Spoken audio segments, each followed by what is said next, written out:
What's up? What's up, everyone? Welcome back to another session of Coffee and Martial Arts. Salud, salud, salud. Cheers. Oh, yes, sir. Great coffee today and great show. Yes, we're going on a Monday. Yes, we're going live. We're waiting a little bit for Maestro Joe Rebelo to come in. He already setting up things and stuff, but we'll give him a couple of minutes. In the meantime, let me share with you some things. Hold on a second, please. Let me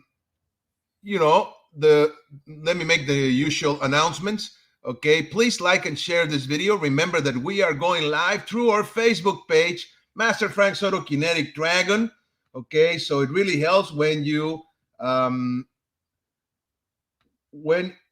share the video, when you like it. It helps with the algorithm so we can get to more people and share it with everybody. Okay, so please do so. That helps a lot. Oops, hold on. Wait.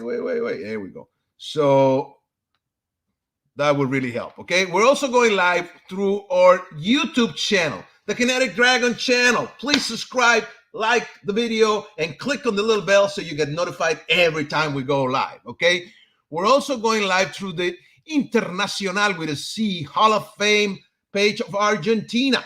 Okay, down in South America, there's a big group, an amazing group of martial artists led by Master Juan Martin Alvarez. Saludos. And they also have a magazine. Actually, I'm going to be in the cover of the magazine with Master Juan Martin Alvarez and Master Garcia Huidobro, sharing the cover on the magazine of this month. Yes, sir. So it's all good. Okay, so thank you very much. Thank you, everybody that watches this, that supports us. It's really, really great. Okay, it makes an amazing difference or impact to have you here. Okay, let me just share this with you. So today we're gonna continue talking about the Kenpo weapons. Yes, sir. But this time we're gonna have insights and a discussion of weapons, a good one, with my good friend and KenpoJoe, our collaborator in this show, Grandmaster Joe Rebelo. He's going to be on in some minutes. Okay, he was just driving to this place. Let's just hope he gets there on time. Okay, but before we go there, saludos, maestro, Casa de la Cultura China, Santa Fe, Argentina, abrazo de corazón, saludos, gracias, salud, maestro. So, we already had a discussion. Let's see. American Kenpo Academies. Hello, Master Frank. Hello, American Kenpo Academies. Thank you, sir. Salud, maestro. So we already had a discussion. I already had a podcast talking about Kenpo weapons and the importance of weapons. And we had a lot of people commenting. We did this last Thursday. And from there, my good friend, Grandmaster Joe Rebelo, saw the interview. So he said he has some insights that he wanted to share. Send me a message. And of course, he is one of our strongest collaborators here. So thank you, sir. So he's going to be here in any moment. Okay. So let's see. UASK Karate Do, I guess California. Hello, Master Frank Os. Hello, sir. Hello, Maestro Os. Master Roberto Almagro, saludos, Maestro Frank Soto, Gran Master Rebelo, salud, Maestro, thank you, gracias, saludos. I'll see you, sir, on February 27. We're going to have that seminar with the man, Grandmaster Larry Tatum, Zoom seminar on organized by Mr. Southwell, Scott Southwell. So please check her out. I already looked for the other podcast, the one on Thursday. There's all the info there. If not, I might share it later today. Thank you. Saludos. Okay, Juan Martín Álvarez. Saludos, maestros. Hoy sale la revista de enero. Today we have the magazine I was just talking about. The January issue or volume of the magazine is going to be out today. Gracias por participar. Gracias. Lo acababa de mencionar, maestro. Gracias. Excelente. Thank you so much. Okay, so let's see. Let's just see how things are going. Let's hope Mr. Rebelo gets here soon. Okay. Hold on a second. We have a lot of people saying hello, Mastermind. Hello, Mastermind. Salud, Mr. Soto and Kenpo brothers and sisters out there. Thank you. Salud. Thank you, sir. Thank you, Maestro. Much appreciated. Raymond Romero. Saludos. Saludos, Raymond. Gracias. Saludos. Thank you. Carlos Villarroel, boa tarde, Big Master. Salud from Brazil, Manaus. Bom café, Marcial. Obrigado. Gracias. Obrigado. Excelente café, Marcial. Gracias. Laoshi Feliciano Manuel. Saludos, saludos, maestro. Un abrazo desde Angola. Gracias. Saludos, maestro. Salud, maestro. Thank you. Thank you so much. Muchas gracias. Obrigado. Gracias, gracias. Bagelis Drosos. Hello, Master Frank from Athens, Greece. Hello, Master Bagelis Drosos. Thank you, sir. Hello, all the way to Greece and all the people there. Thank you for watching. Thank you so much. Okay. So, I don't know what's going on with Mr. Rebelo. Let's just hope he doesn't have the time mixed. Hopefully not. We'll see.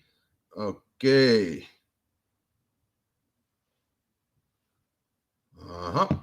Okay. So, Sifu Jose Miguel Morales, ready for another great interview of an amazing guest. Thank you, sir. We're waiting for him. He already called me like 20 minutes ago from his car, so I guess he was driving up to his studio, and he's going to connect there. Let's just hope he gets here soon. Okay, please bear with me a little. He'll be here. Thank you. Thank you. Gracias, maestro. Saludos, Sifu. Let's see. Guro. Catherine J. Sumter. Okay. Guro Sumter. Hi there, Master Frank. Let's see. Hold on. There we go. Hi there, Master Frank. Cheers.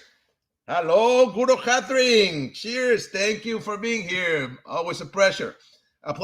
We'll see you next week, right? Next on the first, I think it's February the 3rd, where you're going to be back in the podcast. Okay, so let me just say that every first Thursday of the month we have Guro Catherine Sumter here in the podcast with her section, The Wayward. Okay, let's see. Okay, junk. Okay, so.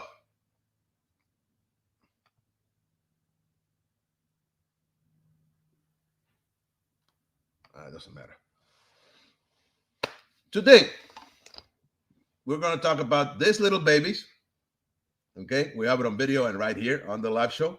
And we're also going to talk about these guys. Yes. And Mr. Rebelo said he was going to share with us some of his weapons that he has, sharing with us some of his collection. Okay, so Maestro Luis Gonzalez, congratulations to all of you for the cover in the Internacional Hall of Fame magazine. It's beautiful. Gracias, saludos. Muchas gracias, maestro. Okay. Where are you, my friend? Okay, if anybody has questions or comments or anything, please do so. You can start sharing them now. Okay, just please leave a comment or ask a question. If anyone wants to share their experience with weapons, okay, with the use of weapons and their art, if it's Kenpo, it's good. If not, it doesn't matter. Any art that adds weapons to it, it's interesting. And I want to hear all of whatever you guys have to say. So please share, okay? Let's see. Mastermind says, I missed have a video. I'm at work. Maybe next time I'll catch up. Okay, don't worry, sir. It stays there on YouTube and Facebook. You can see it later. Thank you for being here. Take care, Mastermind. That's a cool nickname. Okay, so like I said, if anybody, any one of you want to share about the use of weapons and stuff like that, how do I apply it to their art? I'm be very happy to hear. Okay, Omar Tasik says, us, Joe Rebelo, love your channel as well. Franks, thank you for your deep wisdom and insights into Kenpo. Okay, great, thank you. I'm going to share this with Mr. Rebelo as soon as he gets here. I don't know what's going on. I think we have the hours mixed. Hopefully not. We'll see. Like I said, he connected. We did a test like 20 minutes before starting on the podcast, on the show, but we'll see. Okay. Jasmine Squeaky Nose Chen, hello from England. Hello, Jasmine. Hello to everybody in England. Thank you for being here. It's nice to see you here. Okay, let's see what's happening with Maestro. Let me remove this a little bit. Okay, and make sure he's somewhere. Let me try to contact him. Okay. I guess he's still driving.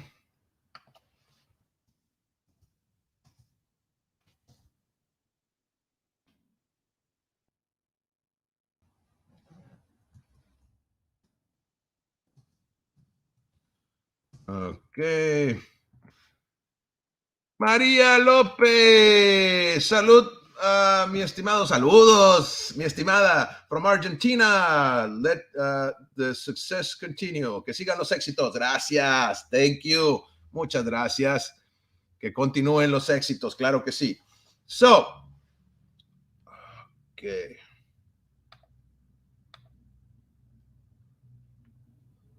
Let's see. What do you guys think of the knife forms? The form 8, the knives form in let's see, this one right here in Kenpo, in American Kenpo. Okay, do you like the knife form? Do you don't like it? Are you familiar with it or not? Do you know it or not? Do you think it's practical or you don't think so? Do you like the knife that is used to kill hidden knives? I do, of course. I like them a lot. I like the form, but I'm open to any of your comments. Okay. I would love to hear what you have to say about this kata. Okay. Okay. So let's see. Let's see. Anthony Angulo. I like it. I think there's a value to the form. Yeah, I've seen your videos, my friend. I like them too. You're doing a good job, if I may say so, sir. So great. What value do you see in it, sir? What do you think? Can you elaborate, please? Thank you. Okay. So, salud.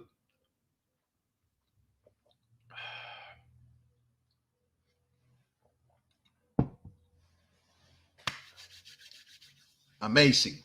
So, what do you guys think of the form? So, the forms in the weapons in Kenpo, let me continue talking about this before we get the man here. The weapons in Kenpo are part of the art, right, that you add when you're in a higher level of your training. Okay, so Mr. Angulo says, using the blades and understanding the edges in actual form. Okay. Yes, the use of the blade, it's importante.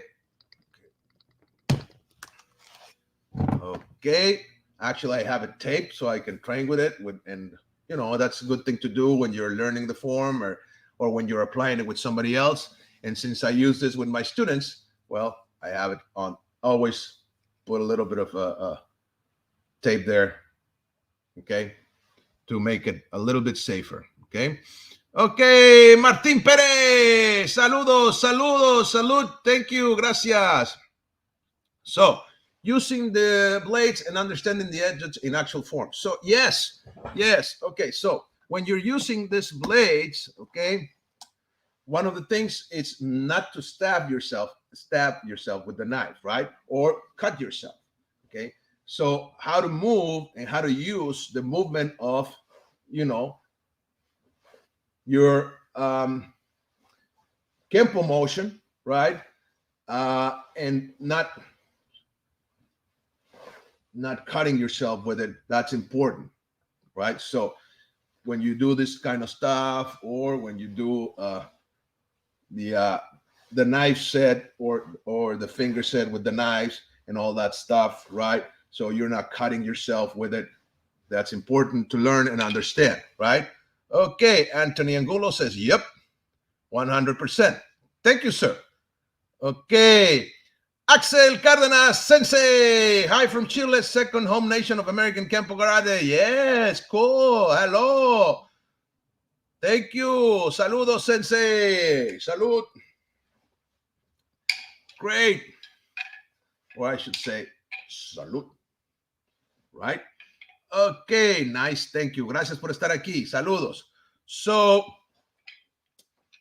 this is a very important weapon, and it will refine your hand motion. Okay, once you learn to use this weapon, right, whether you use it reverse or regular grip or reverse grip or whatever, and you learn the applications of the weapon, and it's going to help you, right,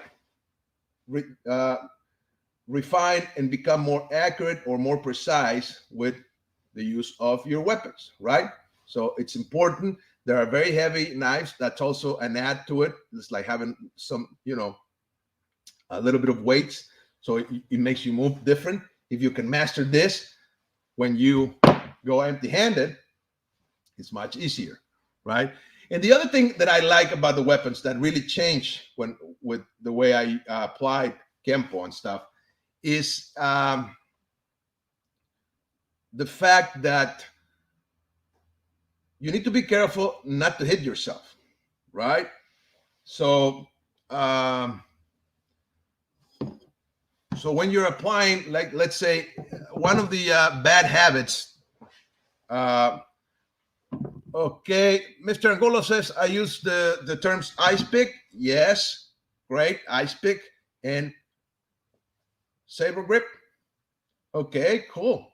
Thank you. Thank you for sharing. I like the terms. Cool.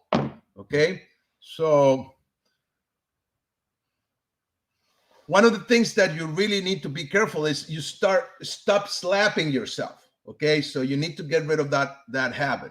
Okay, Axel is asking for Mr. Rebelo. Me escribió ahorita, ya venía, yo creo que tiene cruzadas las horas, y se va a conectar un poquito más tarde, no sé, pero ya habíamos hecho la prueba 20 minutos antes del programa y me dijo que ya se iba a conectar. Venía en el auto. Supongo que todavía no llega. Lo vamos a esperar. We're going to have to wait for Mr. Rebelo a little bit, okay? Bear with me, guys. Don't worry. He'll be here, okay? If we have to go for the whole hour without him and then another hour with him, we'll do it, okay? So just stay with me. Okay.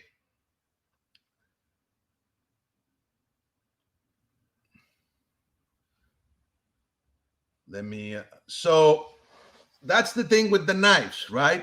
Now, I was asking this last time. What do you guys think? If you're still there, Maestro Angulo, what do you think about the weapons in Kenpo besides finding them useful? Do you think it's just an add-up to Kenpo? Was it there from the beginning? You think Kenpo is a weapon-based system or just an empty-hand system or both? What are your comments on this? Because I've heard different opinions about it. And I would love to hear your insights, sir. Let's see. Let me see if I have.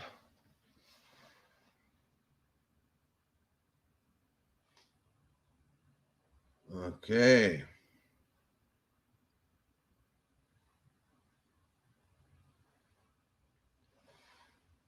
So anybody has any comments before we get our guest here?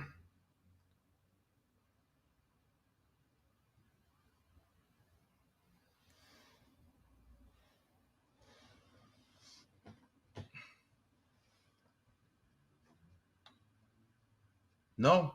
Nobody? Where are you, Maestro Rebelo?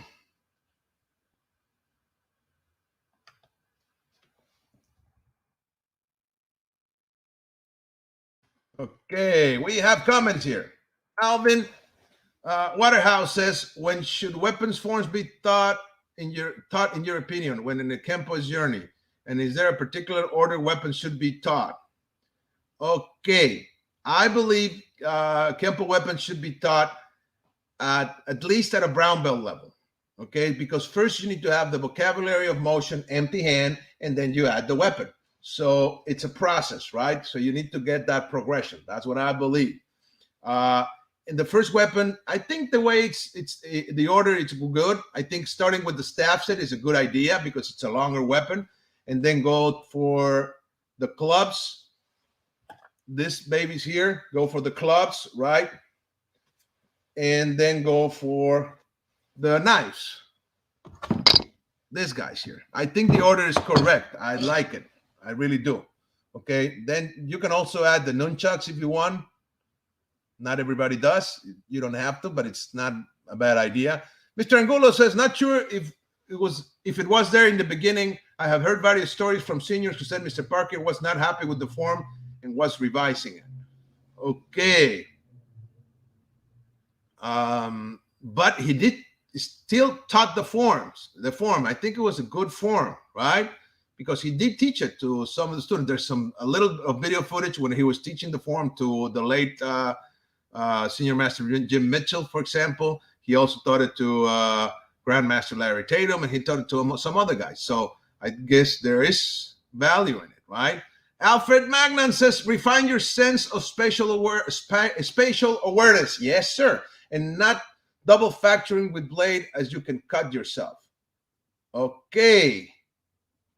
So you're going to change your Kenpo, change the way you move empty hand with forms. Okay. Thank you for sharing, sir. Anthony Angulo, I do know that as an exercise, it is valuable. Just as an exercise, do you see any practical application in it, Mr. Angulo? Of course, I wouldn't like to go into a knife fight with anybody, whether they know how to use a knife or not. It's not a good idea. But do you think it would have an application in combat or not? Or you think you need to get the double factoring because you can cut yourself, like Mr. Magnan says? Thank you both of you for sharing. Much appreciated. Okay, so what would be your take on it? So I guess you're saying we shouldn't do this because you can cut yourself, right? That's what you're saying. Do we do the double? I guess, but not exactly like that in the form. Not that actually, yeah, probably we do, huh? But not in a reversing mace type of motion, okay? Okay. Alfred Magnan said, exactly. Okay. Thank you, sir. So how do you use it, sir? But do you believe, Mr. Magnan, do you believe that it has an application in combat? Yes or no? And why? Mr. Angulo says, I think there's applicable techniques. Okay. But not overall, or not everything, or some of it, just some techniques. Do you think that if you apply your Kenpo motion with knives, you can get an advantage with the knives or not? Alfred Magnus says, I have never been taught it. I stick to Kali for that. Okay, so you prefer Kali. Okay, cool. So would you use your Kenpo motion with weapons, or would you just go all the way to Kali? Let's see. There's definitely value in it. Okay, cool. Yes, great. Thank you. Thank you, sir. Okay. I've never done Kali formally, but I have, of course, been into seminars, and I like the videos, and I like what the Eskrima practitioner, the Filipino martial artists do. I think they're very good at it, for sure. But I still like the Kenpo approach as well. I think they're both good. But I think Mr. Parker didn't elaborate much with the knives or the clubs, for that matter. I think there's still a lot of work there to do. Okay. Alfred Magnan says Kenpo motion and Kali have very similar motion. Agree. So I just see it as motion. Thank you. Yes, agree. Very similar, for sure. Yes. The patterns and the motions they're intertwined a lot. Agree. That's why I like Kali as well, because you can add it to your Kenpo, only see it as motion, and it all becomes one and the same. Thank you, sir. Much appreciated. Cool. So let's see.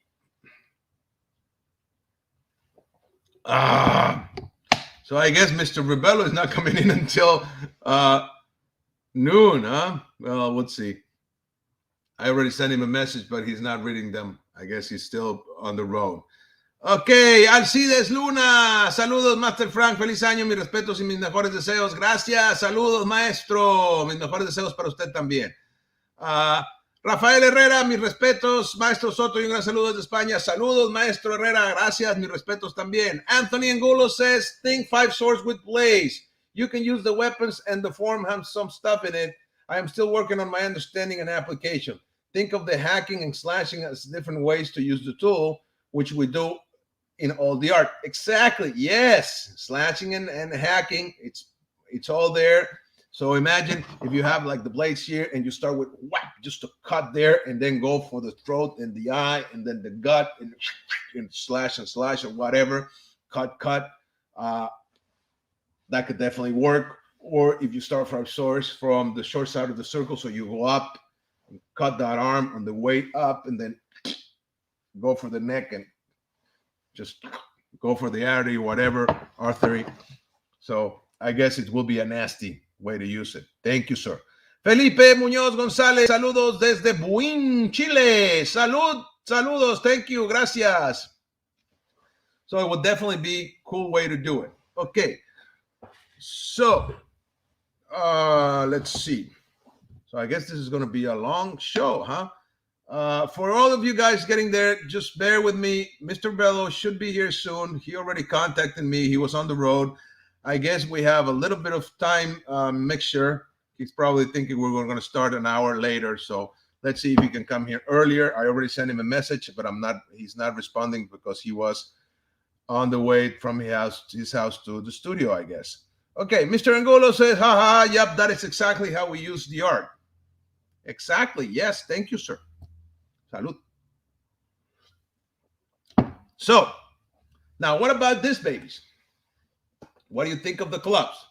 Will you go also just to the Filipino way of using the sticks and just blend it with your Kenpo, or do you see value in your Kenpo forms and just go with your Kenpo motion and with the clubs, right? The Kenpo clubs. What do you think of that? There anything you can add? Anybody out there?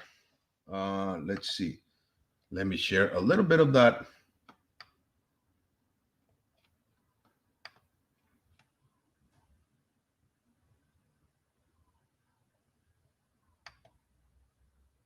Okay, so Form 7, double clubs. That's right. That's it right there. Okay. Okay, Álvaro de León dice, hola, I like better the use of Kali's sticks. Me gusta más el uso del Kali. I haven't had a chance to work with the knives. No he tenido oportunidad de trabajar con los cuchillos. Saludos desde Ciudad Juárez, México. Salud, sir. Gracias. Gracias por su comentario, maestro. Okay, so what about you guys? Anybody out there? Any other of the Kenpo guys? What do you prefer? The Kenpo way or the Kali way? I think they're both good for sure. Guru Catherine Sumter, Kenpo and CCDP share the 45-degree angle concepts. Yes, they do. Good, thank you.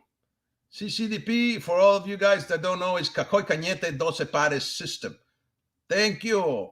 Anthony Angulo, I am able to use the clubs easier since it's a natural extension and I am able to practice this on a body on a regular basis. I'm sorry for that body that you're practicing with. I hope you do it with a bob or something like that, or the guy is wearing armor. Otherwise, I don't think you could do it on a daily basis unless you have different bodies. But cool. Thank you. Thank you for sharing, sir. Much appreciated. Yes, I like the club too, because also it respects the dimensions of the way we move in Kenpo, right? The Kenpo motion. So it's good. Actually, you can see right there in the video the dimensions of the club, which is from the hand all the way down to an elbow and a fist. That's the length. It's a little bit shorter than a regular scrimmage stick. So that is because when you move, then you see it right there on the video. When you move, you're not going to hit yourself if it's too long. When you're doing that inward circles motion inside the arm, you're going to hit yourself, right? So that's a big difference with the Kenpo clubs. Okay, so let's see. Alfred says, I think Form 7 has value, especially in its use of footwork with the clubs. I think it's a good start in learning stick work. Yes, thank you. It's a good start. Yes, and I think when it comes to applying the weapons, it's the starting point, right? Because you're not applying the weapons against resistant opponent. You're doing it with a dummy. Or actually, you do it first in the kata, in the air, and then you apply it with somebody who's actually attacking you with no weapons. That's the only problem that I guess we see a lot with the Kenpo applications. It doesn't make sense that if you have 2 clubs or sticks in your hands, somebody will attack you empty hand with like a boxing combo or something like that, like 1-2. If I'm having, I wouldn't do that. If I see you having clubs or sticks in your hand, I would never go and try to attack you just like a boxer 1-2, because of course you're going to hit me with the clubs or whatever, right? So I guess that's why one of the problems that we see. But as a starting point, like Mr. Magnan says, it's good. And then from there, you need to take it further, right? Okay. Marisol Cespedes, Aranda. Hello, Master Soto. Hello, Marisol. For me, stick clubs are the most versatile weapon in the system. Cool. The way to use, I prefer Kenpo way based on Cali fundamentals. Greetings from Chile. Nice. I like that. Cool. Okay. Thank you for sharing, Marisol. Greetings from Mexico. Thank you. Greetings. Okay. So that's another way, right? Add the fundamentals of Cali Eskrima, of the Filipino martial arts, right? Add it to the way you apply your Kenpo clubs. That's not a bad idea. Whatever works for you, it's good, right? So, like I was saying, I think there's a need to add to this, to the weapons, okay? So, to the training, basically. So that's why when you saw the application in this video, when I do the applications of the form, I do it against an armed companion, okay? A person who has another 2 clubs. And then makes things a little bit more interesting, right? And you get to question what works and what doesn't work, okay? Good. Alfred Magnan says, much like Form 7, I think there's also great double stick drills that take your training to. Yes, you need to add drills for sure. Thank you. Yes. So that's like the next step. After you get the form down and you start, you get some applications, then start drilling for sure. And you can get ideas from the Filipino drills and apply them, for example, into your Kenpo. That's not a bad idea, or from any other art for that matter. But the Filipinos are famous for the use of sticks, right? Of scrimmage sticks or kalis or whatever you want to call them, okay? So cool. Yes, thank you.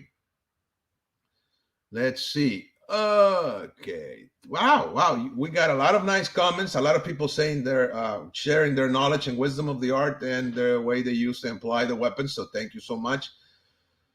So yes, I think that if you get the Kenpo motion or the vocabulary of motion of Kenpo as a foundation, as a base, and you add those weapons, that's part of the progression of the art. I think it was taught that way since the beginning. That's why Form 8, previously known as Form 7, was created back in the 60s when the American Kenpo curriculum was created. So I believe it was there for a reason, not just because.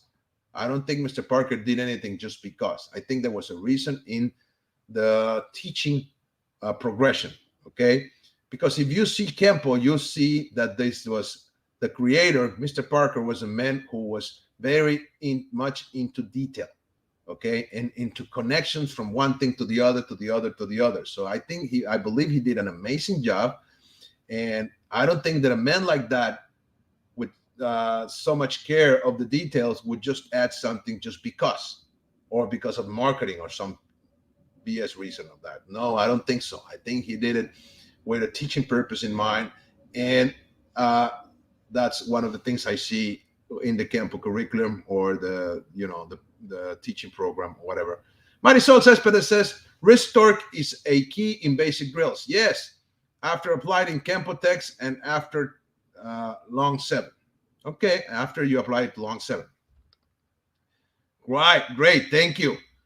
100% Balento walk. Oh, I love Balento walk. La Meco Escrima, Kali, all have value and maybe helping the individual understand their own art. Yes, yes. I like Balento walk because the speed. I really like the speed. It takes me back to the Kenpo way. So yes, actually like all the Eskrima and Filipino arts. Thank you for sharing, Mr. Angulo. Let's see. Jamie Zebra, hello, maestro, says weapons training in American Kenpo is limited to staff, sticks, knives, and guns. A staff Form 7 stick and Form 8 knives does not constitute a weapons-based system. Okay? Kenpo is an empty hand system that also incorporates weapons. Is it? Or is it not? Oh. If one desires to train with sticks and knives, they should train in Filipino martial arts. Okay, that's a good suggestion. We'll take it as such. Thank you, sir. But I think Kenpo does have its value as well. But yes, I agree. There should be more. But like I said, maybe, just maybe, because let's remember that Mr. Parker, the late senior grandmaster Ed Parker, was working with 2 books, right? It is said that he was working with the book Speaking with a Knife and Speaking with a Club. So maybe he was going to elaborate on that. Maybe he didn't have the time because, well, he passed away too soon. He was still young. He was 59, not even in his 60s. So maybe he was going to add to that, Mr. Seabrook. But what I'm saying is, maybe within the Kenpo system, what do you think, sir? Do you think the weapons were added afterwards? So it's just an empty hand system that also incorporates weapons? That's a good approach. Or you think the incorporation of weapons was done afterwards, or was thought that way since the beginning? What do you think, sir? Thank you for sharing. Okay, and also, like he says, if you want to work with weapons, you can go into the Filipino martial arts. It's not a bad idea. Okay, it's also a good idea. Or you can go into other arts, right? For that matter. Thank you. But the Filipino arts are a very good way to do it, like we already said, and they connect with the Kenpo way because they share a lot of patterns and a lot of motion. Also, I guess silat, okay? Different styles of silat add weapons to it. That's also good, but it's a little bit different, but it's also good. Some people add the karambit into Kenpo, okay? Alfred Magnan says that it's an interesting point. His use of terms not often heard may indicate he knew more than we may think. Right. Terms such as filleting with the knife. Exactly. And that was a part of they were trying to do with speak with a knife and speak with a club, right? Some of those terms. So yes, I believe Mr. Parker knew more than some of us think, or of what we saw, for that matter, right? Or what we still see in his books and his art, right? I never met the man. I never talked to the man. I started in Kenpo in 94. So I don't know. I wouldn't know. But if any one of you knows, please share with us. That would really help. Okay. Okay. Sorry. Let me get a sip of this. Maestro Rebelo, where are you? I think he's going to join in another 10, 15 minutes or so. I'm pretty sure he thought it was a different time. You're not taking in consideration winter time, sir.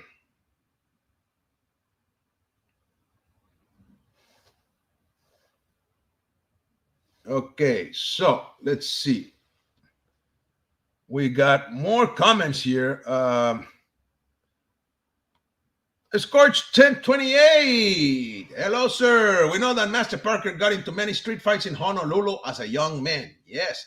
If his style of Kenpo began back then it is possible that his expression of Kenpo began without weapons. Okay. Yeah, but his start of Kenpo didn't come just from him. He learned from the other teachers, right?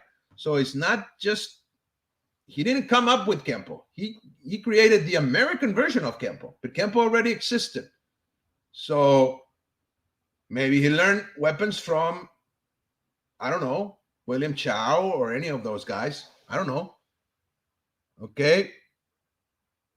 Jamie Seabrook says, in my opinion, there are considerable gaps in the existing Kenpo lance techniques. Okay. But Filipino martial arts can help you eliminate these gaps and make your lance techniques better. Okay. Thank you, sir. Okay, like I said, I believe Mr. Parker, maybe he should or could have elaborated more in the knife things, but didn't have the time, or maybe his own success with Kenpo and the empty-handed version of Kenpo didn't left much room for weapons because it was a different time and a different era. Maybe. So anybody else? Thank you, Mr. Seabrook, Maestro, for your comments. Much appreciated, sir. It's a good point. Milton Sandrea, greetings, blessing, and my honorable respects, masters. Thank you. My personal opinion on weapons, respect to you, maestro, as well. My personal opinion on weapons in martial arts is as follows. Every martial arts must learn to handle the elements that nature offers us. Thank you. Yes. For example, sticks or clubs, as well as elements such as swords, knives, among others. Yes, of course, as an extension of our body. Master Milton Sandrea from Venezuela. Salud. Oh, saludos a Venezuela. Gracias, maestro. Thank you, master. Okay, thank you, maestro. So, there you go. That's another good opinion. Okay. So, in Kenpo, besides the man-made weapons, okay, we start with natural weapons, right? Hands, feet, whatever, or bioarmor, as I call it. Then you go into environmental weapons or improvised weapons, right? And it could be anything from coffee or a cup of coffee or your cell phone or your keys or a car or a wall. Anything on the environment can become your ally if you know how to make it a part of your weapons, right? And also the man-made weapons and the ones that we apply in American Kenpo is just the staff, the clubs, the knives, and the nunchucks. Okay. There was also a book published by Mr. Parker, Guide to the Nunchucks. Okay, back in I think it was 75 or 76, something like that, where he published. It was in the 70s, late 70s, when he published that book. I had a copy of it, but I lost it. Somebody took it, or maybe I gave it away to somebody.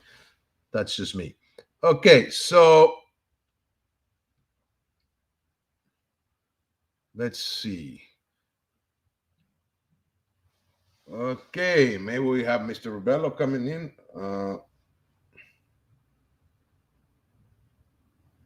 Okay. Okay, guys, Mr. Rebelo should be here shortly. Please don't go away. Sorry about this. Anthony Angulo said, I disagree. It is up to the student to understand the different dimensions of the attack. For example, piercing lance versus twine lance or thrusting lance versus glancing lance. Just those four techniques cover a lot of them. Yes, sir. Thank you for sharing. I agree. I think the lance techniques are okay. I don't think we need the Filipino stuff, but I respect Mr. Seabrook's opinion and I share it with everybody. And I also respect your opinion, sir. Thank you so much. And everybody that's watching, it's just take the suggestions and you can see it your own way, right? Make up your own decisions, make up your own opinions. But I don't think Kenpo needs any other art to make it better. but it can definitely benefit from, exposing yourself to other arts. Sure, you can benefit your Kenpo by learning more about the other arts, because then you know how or what you're going to have to defend against, maybe, right? So yes, piercing lance versus entwined lance, or trusting lance versus glancing lance. Yes, just those 4 techniques cover a lot of information on how to deal with a blade. Thank you, sir. Thank you. But I don't discard the Filipino approach either. It's a good approach. And if you want to learn about weapons, it's also a good idea to learn from a Filipino master of the art. Because, like somebody said in Kenpo, I guess and I see it too, there was still more room, more things to elaborate. But the Kenpo foundation with weapons will work perfectly if you know how to make it work. Okay? So we have another 10 minutes before I think Mr. Rebelo gets here. So I guess I'm going to be broadcasting for a long time today. Guys, I'm sorry, guys. I don't know what happened, but we'll wait a little bit more and see if he comes. Okay. So there you go. We have different opinions. Okay. Different points of views and different types of training. I believe they're all valid. Okay.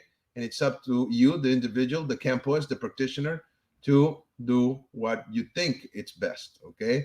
So think of that. Right. So you have the clubs, you have the knives. Okay.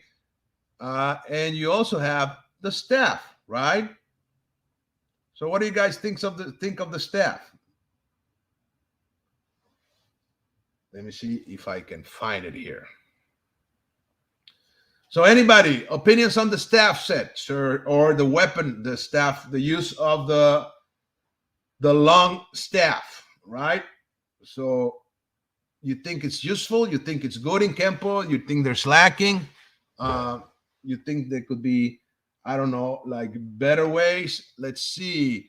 Scorch 1028 says someone that has never learned to defend against the Kenpo technique may be surprised to have that technique work against them in a sparring or self-defense scenario.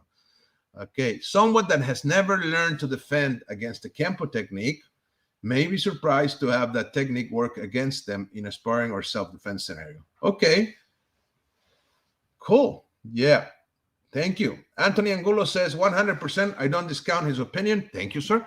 I just disagree with his statement. Oh, that's good. Well, let's agree to disagree. That's good. That's also good. Just learning other arts, it's a great way to be a more rounded martial artist. Yes, definitely. Catherine, Catherine says, love the staff. It definitely can dictate the distance between you and the problem. Yes. Thank you. Let's see. Let me get the weapon set here. Where are you? Yes, so it can set the distance. I like that answer. Well, of course. Coro knows what she's doing. So definitely the Filipino martial arts, the Filipino approach to weapons, it's cool. I like it too, okay? I think it's cool. It's useful. It's been battle-proof. So yes, definitely good. So here we got the club set and the staff set, right? Remember, before the Form 7, we have the club set, and that's also a good set to add to your training. Okay. And then we have the staff set, which is also good. Okay. Scorch 1028 says, I think that the Kenpo Club is a more practical weapon for more self-defense situations, but I cannot deny the range that staff has over a club. I agree. Thank you. Cool. Jamie Seabrook says, Kenpo is a checking system, and often with the lance technique, we don't disarm the weapon early on. Okay. I teach as a weapons rule, control the weapon, disarm the weapon, and then use your technique. Okay. The longer our opponent is holding the weapon, the greater the odds of us being severely hurt. Okay, cool. Thank you, Mr. Seabrook. Yes, thank you. Okay.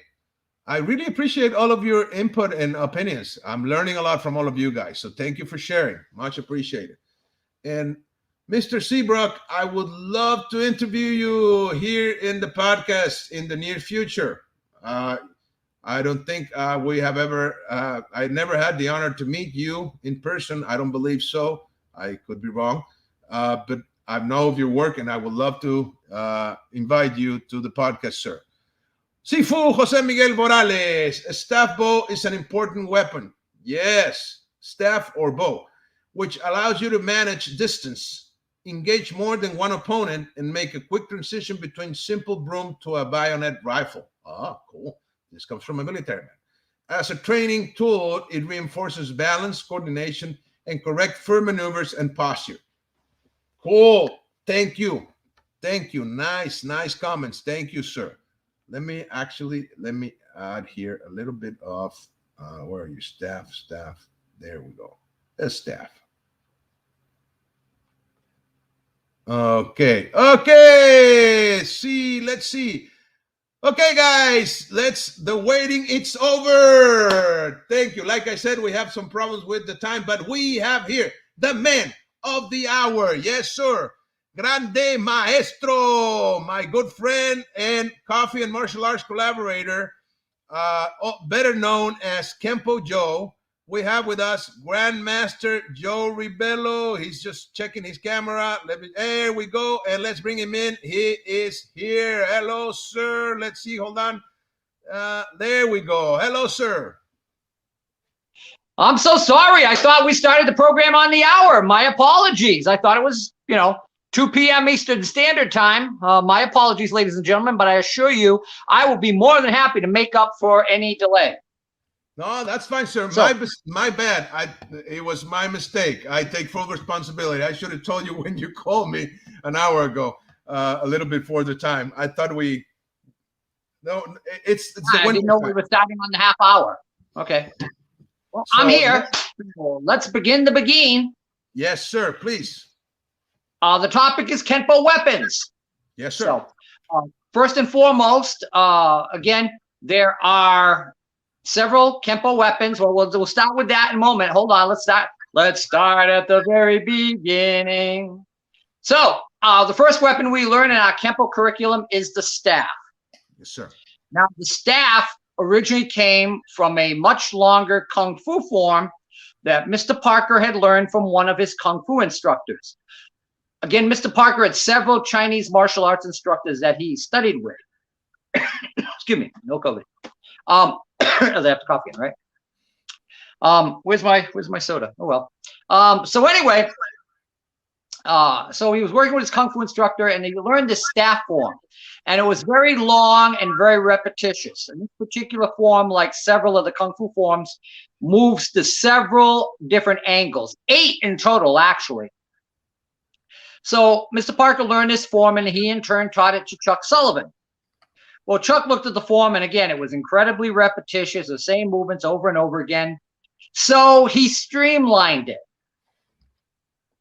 And he said, Mr. Parker, he said, you taught me this form. He goes, yeah, and I shortened it a little bit. I streamlined. I was like, what do you mean? Well, let me show you.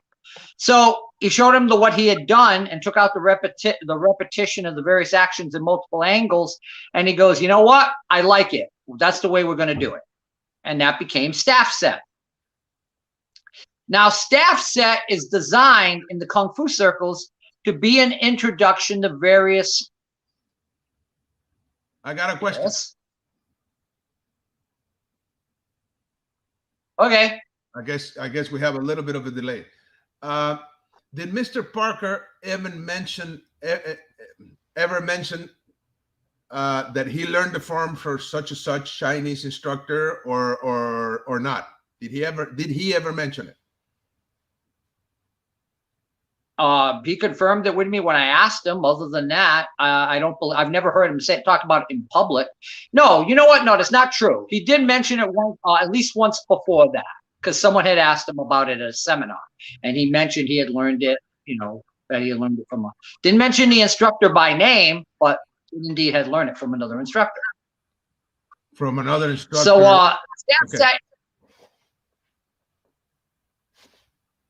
Mr. Parker had several instructors. Mr. Parker trained with Lao Bun, who who taught Silam Kung Fu and Choi Li Foot.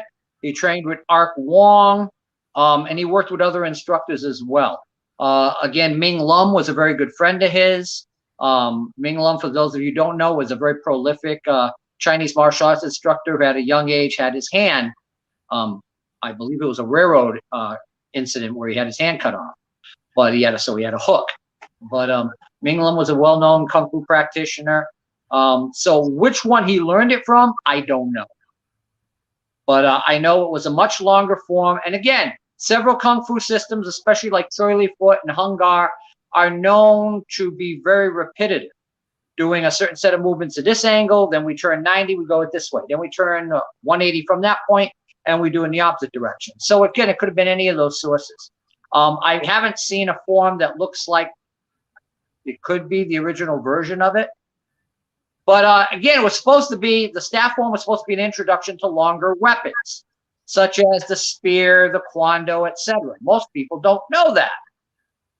But again, that became staff set. And over the years, over the last 31 years, I actually learned the form 36 years ago. And actually, I learned it from a gentleman who was a direct student, Larry Tatum, who you know, by the name of Kevin Jean. Now, Kevin was actually originally from Westport, Massachusetts. Right. If you look at the second set of videos from Mr. Tatum involving techniques, Kevin is one of the individuals he demonstrates. A tall, blonde individual with the blue eyes. Yep, that's Kevin Jean. Kevin, yeah.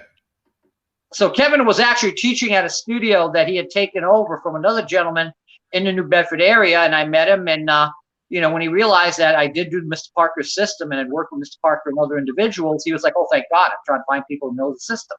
So we were going over the forms together and techniques, and he was like, you have staff set? And I was like, no, I don't. He says, want to learn it? I was like, oh, you bet. So he taught me staff set.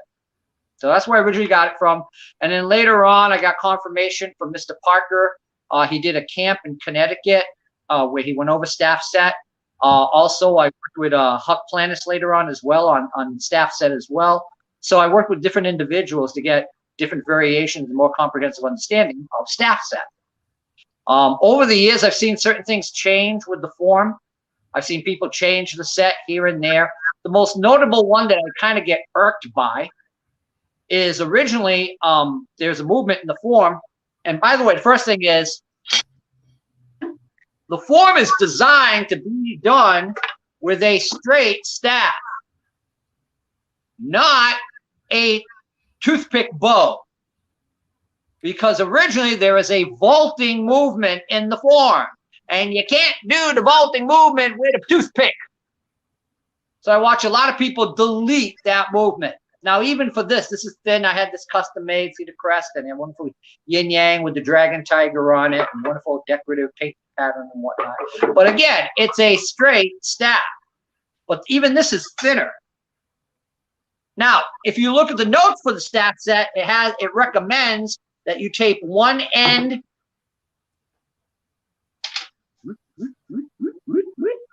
red and the other tip green. Well, I decided to do a little variation, so I did red and then white, and then the other side, instead of green, is white, then red. Right. So you could tell the difference on what side of the staff you were striking with as you went through the various movements. Why do you think is that? Why? Yes, sir. Because of the overlapping circles and figure eight, so you knew to do the right side and then the left side of a given movement or action throughout the course of the form. Okay. So that way you also knew over and under. I hit over with the red tip. I hit under with the red tip. I hit over with the white tip. On the opposite side, I hit under with the white tip. So you would know which side you were doing when you were doing that a given particular section of staff set. Could it be you said it's an introductory weapon to an introductory set to longer weapons, right? To long weapons. So could it be in Kung Fu? In Kung Fu. Ah, okay, not in Kenpo. No. Okay. Though at one point, according to sources like Dave Hebler, there was a spear form taught a double-end spear form, and a samurai sword form. Again, the Tracy's still teach them. They learn them from different sources. I learned the double-end spear form from Huck Planus. He was kind of shy. He said, "Why do you want to learn this?" Because it used to be in the system at one point, right? He goes, "Yeah, I learned it through Lonnie Coots and the NCKKA and or Steve Fox. I forget who he actually learned it from. He mentioned the original source. I want to say it was White Crane Kung Fu originally came from. But yeah, so I learned that set from Huck because I collect forms and whatnot. And I teach over 65 weapons. So by learning the other Kung Fu weapons, I could say, hey, this teaches you Kwando, or this teaches you this form, or, and one of the other things that kind of went the way of the dodo bird, unfortunately, is there's an action where you come over the top, hook, and then do a tornado kick. Well, I don't know who changed it. I would love to discuss it with them because they changed it from vertical, the way it's supposed to be, to horizontal. And you'll see some people do tornado kicks with the staff being held horizontal. Wrong answer. It's not taught that way. At least it wasn't original. So when I see it that way, I go, with all due respect, I don't know where you learned that from, but that's not the way it was originally taught. One question. When you see that old footage video of Mr. Sullivan doing the staff set. 1961, the year I was born. I'm sorry? 1961, the year I was born. Ah, okay. So when you see that he's doing that in 1961, he's not kicking. He's doing the twirls, hitting, but he's not actually kicking. He does what's called a tornado knee. And that is a very prevalent action in weapons such as the Kwando or Kwan's knife. Like that. Uh-huh. So it's a big halberd popularized by General Quan Yu from the Three Kingdom period of China and the Shou Dynasty. And it's designed so that you catch with the spear tip, pull the person's weapon down, and drop and strike them with the blade. And you're jumping over a person trying to do a low sweep under you, and then you come over the top, stab with the spear, and slash down on them with the glaive-like blade. So, but like I said, over the years, somebody changed it. I don't know when it happened. But, okay. And then Al Tracy, the Tracy system of Kenpo, they don't even do the kicks anymore. They just do a spin overhead. They deleted that as well because of difficulty. Okay. But if you want to see the original version of it, Chuck Sullivan. We have some people saying hello and asking question. Let's see. Money Sabunawar, always fantastic information. Thank you so much. Best regards from Florida. Hello, sir. Thank you. Marisol Cespedes. Hello, Grandmaster Joe Rebelo. Okay. Marisol. Let's see. Sensei. Saludos. Saludos. Sensei Axel Cárdenas. He say, hello, Master Rebelo. You will make me really happy, the day very happy, or a very happy day, if you could answer this question. Out of the martial arts content or the stuff you learn, the program you learn, the curriculum from the Kenpo Tracy lineage, what is it that you found more interesting? Thank you. I know it's kind of a tangent question. I'll answer it real briefly. What I enjoy is the fact that in the Tracy system of Kenpo, they go over a lot of the variations that Mr. Parker used to teach that no longer teach it and that no longer teach it. Some people consider it repetition. I consider it insight. I did a seminar last year in Tennessee where I just went over all the different Tracy versions of crossing talon and showed how each given rank shows a variation on that technique. Just like the Tracys have several different versions of 5 swords. They have 5 swords, they have 7 swords, they have 4 fists, and they show the different variations. The opposite of a closed fist is an open hand. The opposite, so different things like that. That's what I find very insightful about the Tracy system in regards to that. Sensei Axel, el maestro Rebelo, let me just answer quickly. Dice que lo que más le gusta, lo que le hace mejor es las variantes de las técnicas que enseñan los Tracy, que Maestro Parker antes enseñaba y que ya no enseña. Okay, y esas variantes, por ejemplo, dice que el año pasado él dio un seminario en Tennessee y mostró las variantes de Crossing Talon, talón cruzando, y que hay muchas variantes y que van cambiando en los diferentes grados de avance. También, por ejemplo, 5 espadas, los Tracy tienen 5 espadas, 7 espadas, 5 puños, y van cambiando también las armas y las variantes. Y a él le parece bueno. 4 puños. 4 puños, perdón. Y a él le parece bueno porque mucha gente dice que es repetición, pero él más bien lo ve como insights, como interiorizaciones al arte. Thank you, sir. Okay. Let's see. José Matter of Miguel. fact, un momentito, por favor. Yes. If you want to see that seminar, gentleman Michael Weedman on Facebook is selling a copy of that seminar of me teaching that. So if you want to take a look and get some insights from both the Parker and Tracy version, check it out.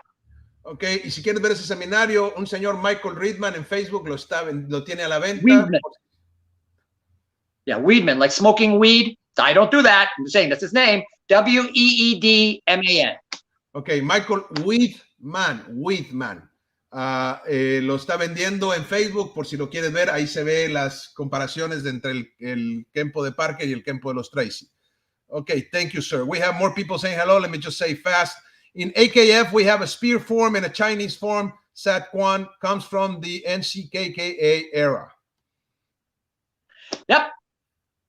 And Lonnie Coots taught it to Dennis Knatzer, and Dennis has those forms, but they're still available. You can find them if you look hard enough.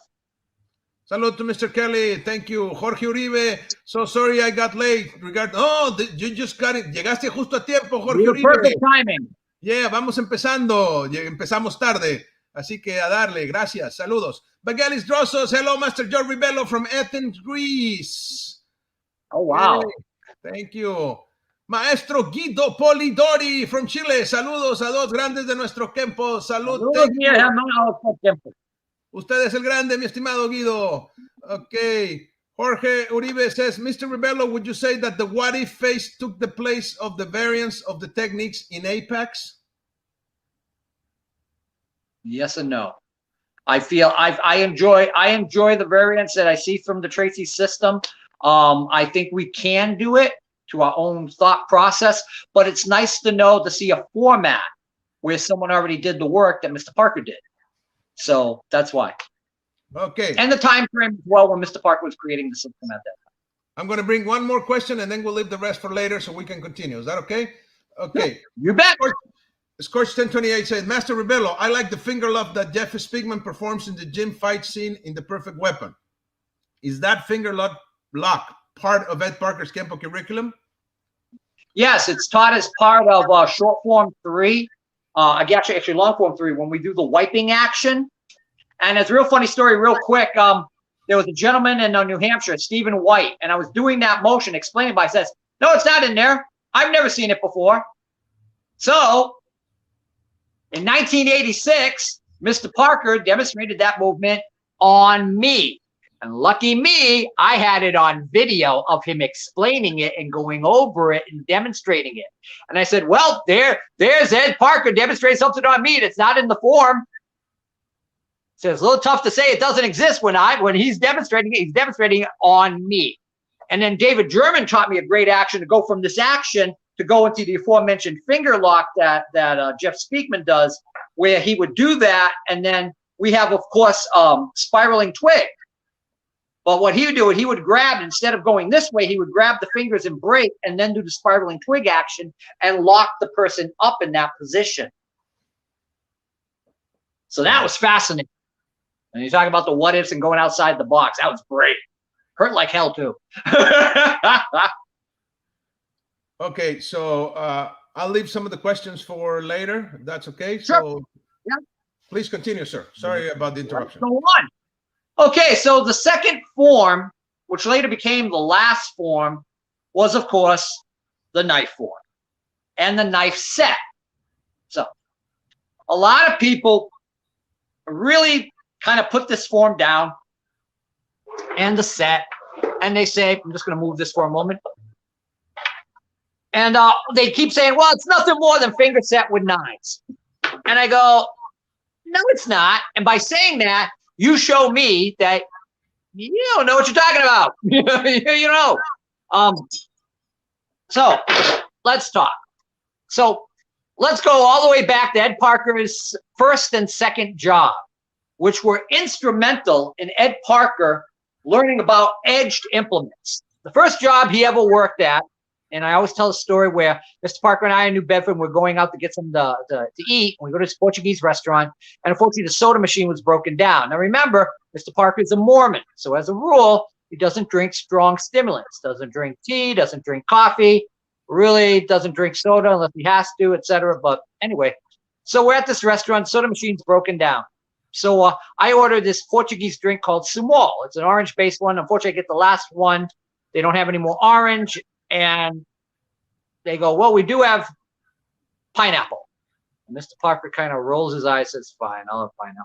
So Mr. Parker, there's a convenience store. I'll run across there, drink soda. It's really not a big deal.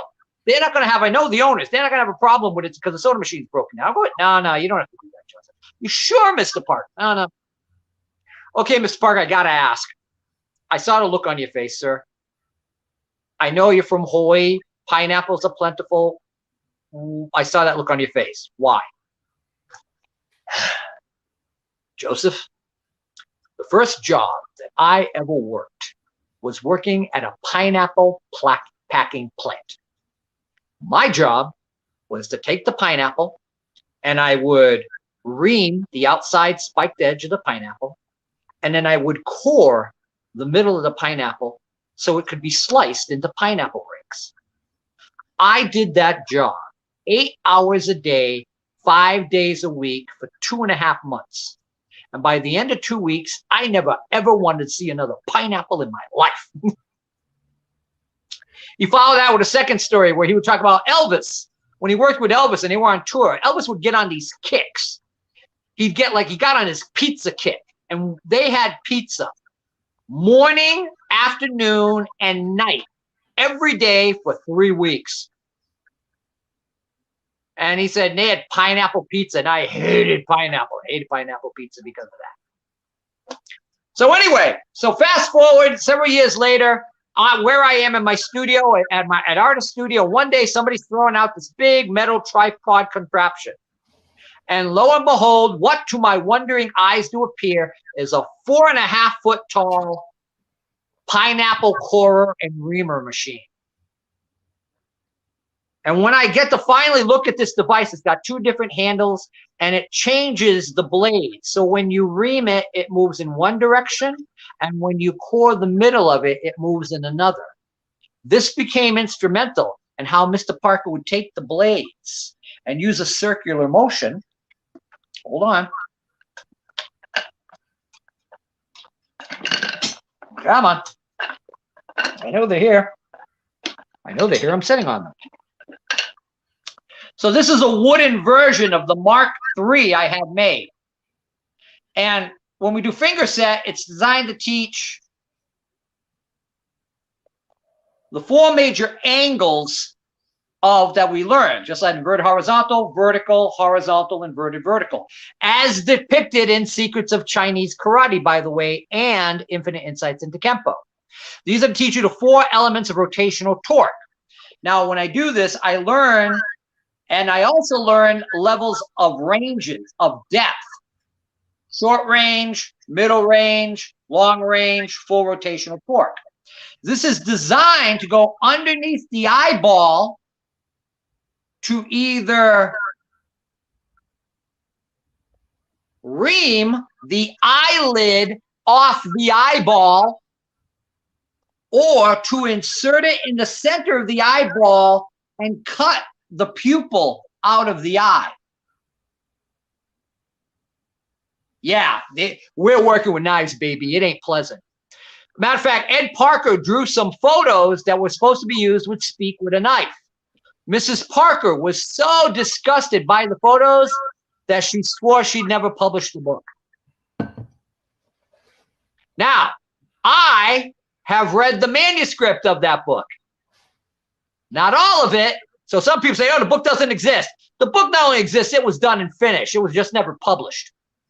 And I know who has a copy because he was kind enough to allow me to read Speak with a Knife on his laptop. So I know that book exists, and it's still taught by certain select individuals to this day, and their elaborations on that. So another important feature we showed you, but matter of fact, can you pick up your knife, sir? Okay. This form is designed to be done with this knife, but it isn't where it originally comes from. See this here? That fits into here. So, hey, why do we do finger set inverted? That's one of the reasons why. Now, Gil Hibben, who, by the way, if you look on Gil Hibben's Facebook page today, which is the 24th of the month of January in the year 2022, you'll see him holding onto 2 Parker knives that he just made for a couple in Texas. But I want to show you a variation on that. And I wish you had the picture. I have a picture of Ed Parker, which is on Facebook. You should be able to find it, Frank, of Mr. Parker holding up this type of knife and discussing it. And he actually sold those 2 knives in 1986 to Dennis Knatzer. And Dennis Knatzer, unfortunately, those knives were stolen, and he had another pair made. And I have photos of both of them. But you see Mr. Parker, and he's talking about what he likes in a knife. And he liked the edge coming up this way, and he wanted a back edge. Now, Mr. Parker hated the serrations. Matter of fact, in 1986, if anyone sees the video, Mr. Parker actually has a pair of my knives, like a Rambo knife, and he cuts his hand on the back saw teeth of my knife. And he later punches me in the face because of that. And another demonstration he does. I'd have punched me too. But anyway, but he talks about how he also liked to have a back edge here. So he could cut on the way in and cut on the way back out. So on the forward action and the reverse motion, you'd still be able to cut. You'll see a wonderful video of Mr. Parker in Central America where he's doing a demonstration. He goes, boom, boom, and he does that double end cut. And that's why it's important to have that back edge. It's also very important to have a cross guard. Now, the cross guard is designed so that you can brace it against it and push and pull. Now, it's firstly designed if I go to stab someone and they grab the knife. And people go, oh my God, I would never grab a knife. Don't you watch horror movies? Man, someone's going to kill you with a knife and you got nothing else to do and you're not a master of the martial arts. Man, you just grab the blade so it doesn't stick you. So the other blade is designed to, you'll see me doing this. And you say, what the heck am I doing here? Guy grabs my knife, I put it here, and I cut his fingers off. Or I insert the blade and it gets stuck, and I use the cross guard to pin his hand against his body as I extract the knife. I worked with a gentleman, Dave Staples. I happened to be in the area one day and visiting, and he happened to be teaching the double knife form to someone. And I was like, great, I can go over some stuff that Mr. Parker talked to me about, which was wonderful. And he was like, wow, I never knew this. Well, a lot of people didn't. You know, you got to realize, originally 7 people learned that form. And it was only taught if you were a high-ranking black belt who got the rest of the system. But here's the big secret. The original knife form, original form that the knife form is based on is not meant to be done with knives. Nor is the club form in the original format. They both come from a Kung Fu form that Mr. Parker learned with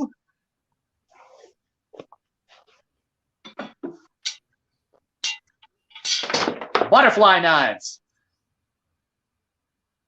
You notice in the form how we keep putting the weapons together and taking them apart and putting them together and taking them apart, and one's extended and one's contracted, extending, taking it apart. That's where it comes from. The half handle used with the butterfly knives. When I spoke to Mr. Parker about the double club form, he wanted to take the club and he wanted to paint 4 quadrants on it. Why? Because just like the butterfly knife, you had a front edge, you had a back, and you had 2 sides. One of the actions taught in Mr. Parker's double knife form is hammering. You stick the person, you hammer them. He learned that from being a butcher, where he would insert one knife into a side of beef, and to cut a quadrant or flank of beef, he'd take the hammer the knife to cut down the flank of the cow or bull.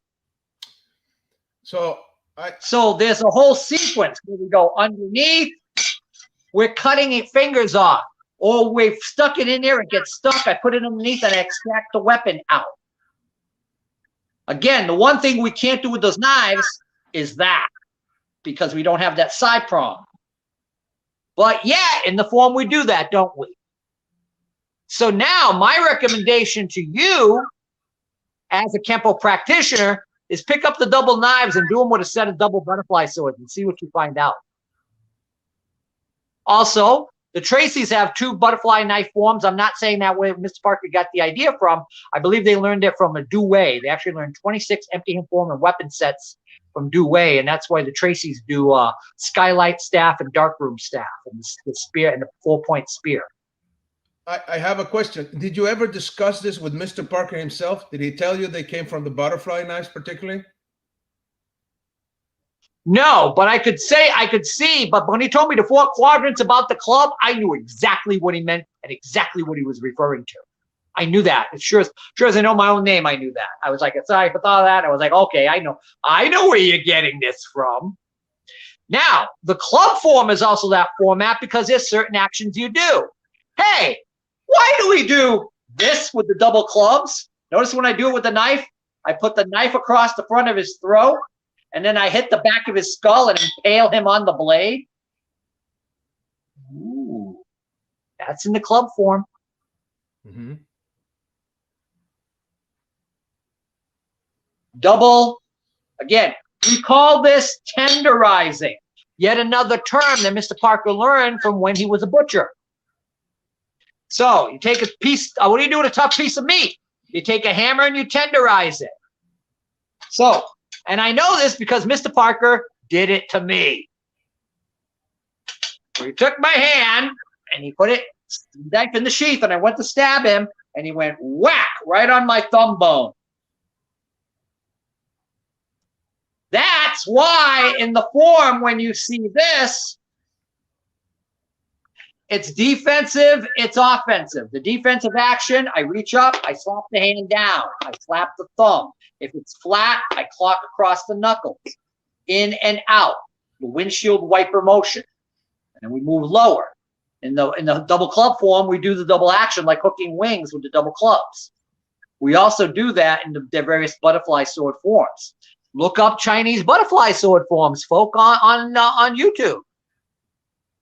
We're more alike than we are different, and it'll give you greater insight into your form.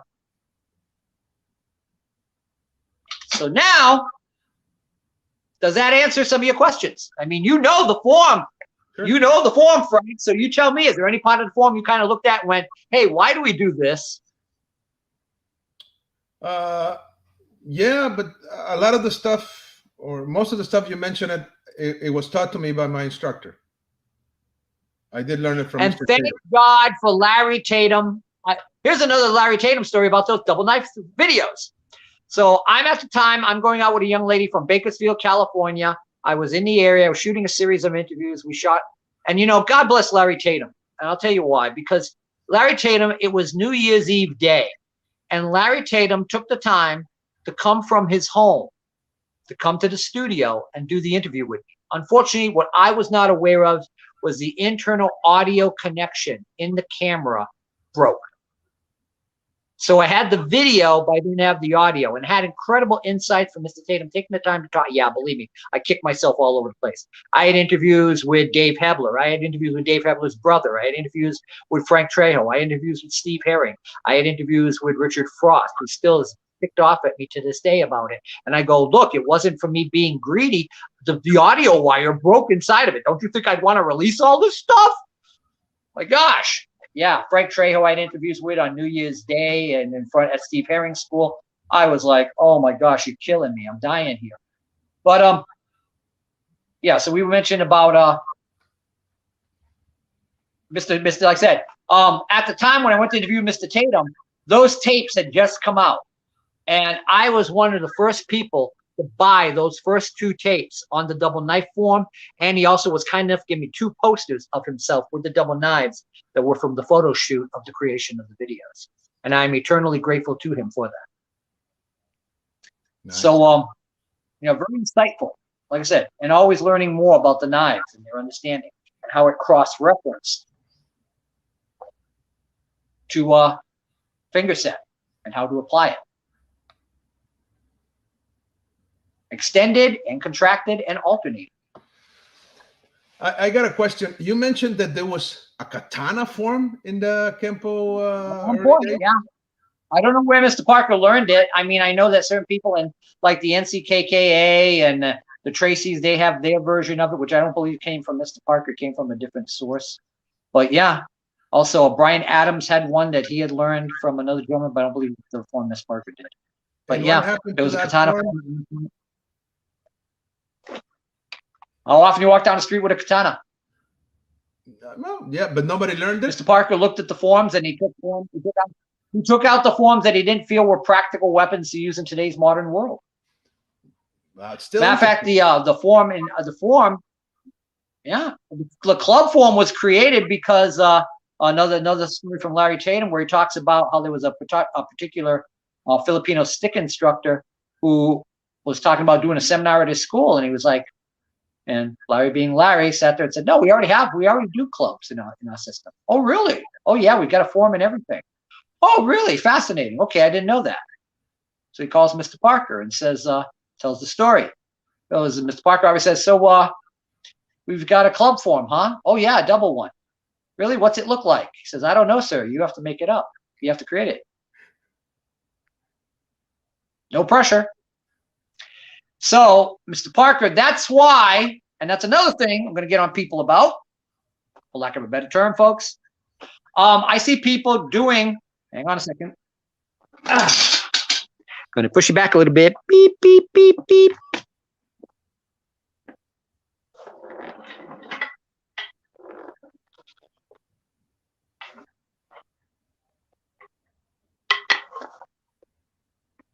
Come on forward. Stay straight. There we go. Okay. So I see people all the time doing this form with double screamer sticks and choking up all this high on it and whatnot. Folks, it wasn't meant for that. I understand it's easy to get, but it's supposed to be tailored. And I have a video on YouTube. If Frank will be kind enough to pull up that video and it'll show the link to it, on dimensions of a Kenpo club. And this was directly told to me by Mr. Parker on the exact length that a club should be. And it talks about how we use the term club and not stick and why we do that. And I always jokingly say a wonderful phrase where I say, stick, you stick someone with a knife and you club them to death. The clubs that should be tailored to you should be substantially shorter depending on the length of your arm. And you can go on that video and you can watch me talk about that. There you are, Kenpo Club Dimensions. So look that up on YouTube. There's a whole video on that. There's also one on Kenpo knives I have for the sizing of knives, and all that information comes directly from Mr. Parker and my boy, that's the same wall that's over here. Look when all that was in here. Wow. But again, so that's really how long ago. I had hair back then. Look at that. But again, it details that out and discusses all about that. So again, some people measure from the back of their knuckle to their elbow plus one fist. Kathy Long mentioned, not Kathy Long, Kathy Owens, my apologies. Kathy Owens from Kenpo mentioned she had learned it with one fist and 2 fingers for 7. That's the first I've heard of it with that. I was told by Mr. Parker, from the back, normally I was told from the point of the index finger and 1 fist. But again, we discuss it. There's different variations from the point of middle finger all the way to the tip of the elbow plus 1 fist. Why? So you could do this. See that motion? Gee, where'd Mr. Parker get that idea from? Oh, yeah, that's right. It's in the Wing Chun double butterfly sword form. So you don't cut yourself on the inside stroke. Confirmation of the fact, folks. So when you look at this, look at the form and do the club form with a set of butterfly swords. See what you find out. There are going to be certain actions that Mr. Parker specifically made for a club, but there's going to be a lot more motions that you can do with a butterfly knife. And butterfly knife, meaning, and that's the other thing we've got to talk about briefly, is that in Chinese martial arts, where are we here? In search. Any weapon that has a single cutting edge, singular, is called a knife.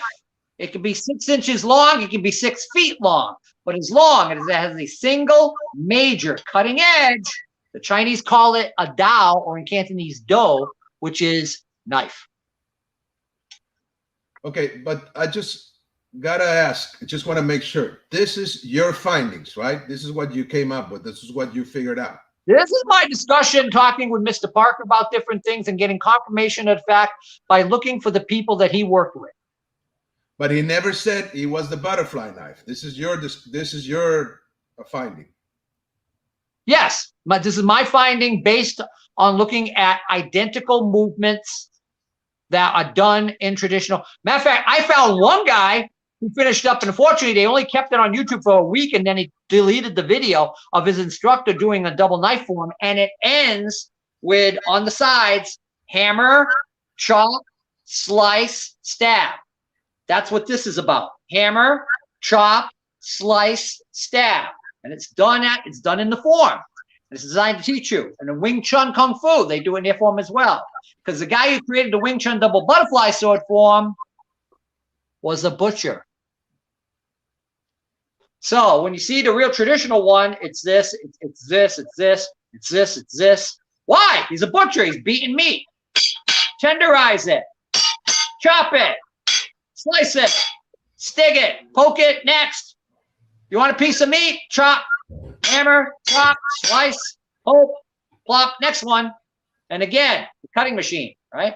Alternate. Okay, we have some comments and questions. Let me get some comments. Milton Sandrea, my respect, Grandmaster Rebelo. What do you think about the need for any martial artist to learn to dominate any element in such a way that it can serve as a weapon?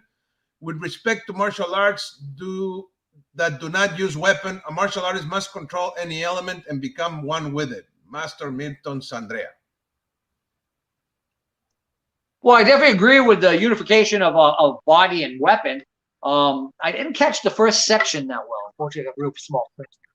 What do you think about the need for any martial artist to learn to dominate any element in such a way that it can serve as a weapon? Oh, you meaning your environment or element in regards to I weapon? Guess, Ed Parker, yeah, environmental weaponry. Use what's around you, on you, and in you. You know, spit at the guy. You know, pick up. Mr. Parker, I'll tell you that. Okay, here's an Ed Parker funny story. So Mr. Parker's at that studio in Pasadena, and this is back in the 70s. And this kid walks in, and he's dressed up like Bruce Lee. He's got the white beater, white tank top. He's got the black kung fu pants on. He's got the white socks and the kung fu shoes, and he's holding on to this cane. It's this black cane.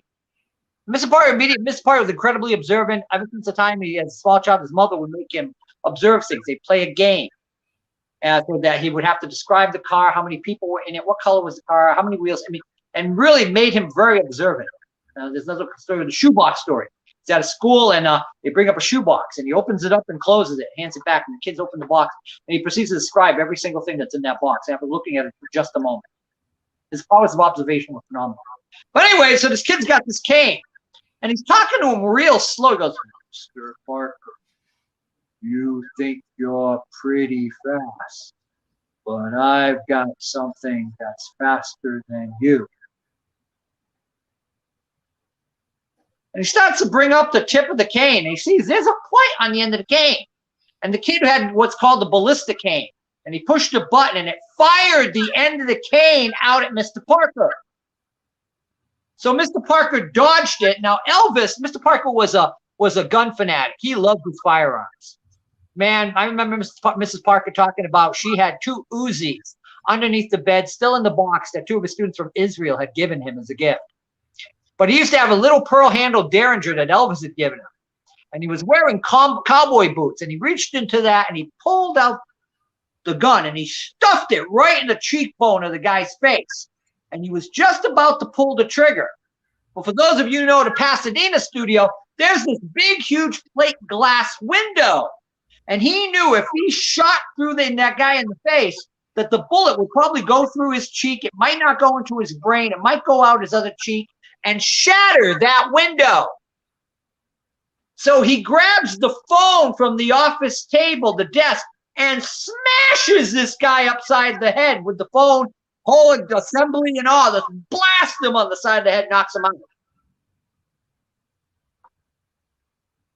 Environmental weaponry, folks. What around you, what's on you, and what's in you, you know? But yeah, I agree with the element. So let's go on. Okay, one more question. Sensei Axel Cardenas says, thank you very much. One more question. What weapons does the Tracy system contemplate, and which one is your preferred weapon and why? The Tracy system does staff. They do spear. They do Chinese broadsword. They do butterfly knives.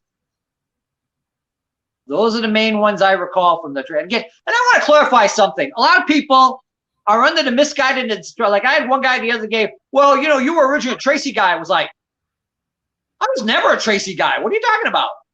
Well, you're good friends with Al Tracy. You wear the Tracy uniform. Because, yeah, I'm learning the Tracy system. I'm a member of the Nunchaku, the Kenpo Black Belt Society. I am learning the Tracy system, just like I'm learning Lima Lama, and just like I'm learning Okinawa Te, and just like I'm learning Goju-Ryu right now. I'm learning no less than 3 to 4 martial arts I want to learn or am learning. But I'm, you know, I mean, but I never started. I never went to a Tracy studio and learned the Tracy system. You know, I'm learning it now through the videotapes and through individuals like Becky Manar and Greg Mattson and other individuals, working with people like Ted Sumner and watching seminars and whatnot. So yeah, that's, you know, Mr. Parker, and of course, Mr. Tracy's videos. That's probably one of the saddest things. Mr. Parker never put out the extensive series of videos like Mr. Tracy did. So that's a real bummer because, you know. They have 4 main weapons. You said the staff. Tienen 4 armas. El staff. Chinese broadsword and double butterfly swords. Yes. Okay. Tienen 4 armas los Tracy. El bow, staff, la lanza, la espada ancha china y los cuchillos de mariposa. Okay. And which is your preferred weapon and why, sir? All of them.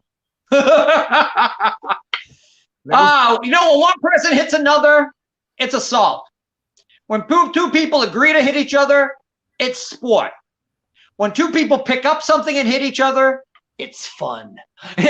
You know, I love weapons, man.